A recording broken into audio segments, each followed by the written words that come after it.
দেখুন কোথায় থেকে আসলাম, কোথায় উঠতে হবে কিছুই বুঝতেছি না। বেলা 3টা বাজে, 3টা বাজে, সকাল 8টায় রওনা দিলাম। একটানা চলছি তো চলছি।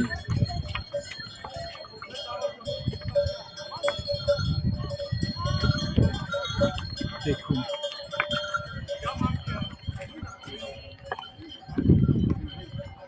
যখন চতুর্দিকে তাকানো যায় তখন কষ্টটা একটু দূর হয়, কিন্তু আমি হাঁটতে পারছি না, কথা বলতে পারছি না। এখন চতুর্দিকে পাহাড় আর পাহাড়, এই যে পাহাড়ের মাঝে মেঘ। আমরা কতটুকু উচ্চতায় উঠেছি আমি নিজে কল্পনা করতে পারতেছি না বা বলতে পারছি না, আমার জানা নেই। তো আর ধৈর্য ধরছে না, জানি না বাবা ভোলানাথে কি লিখছে। খুব স্বপ্ন নিয়ে আসছে।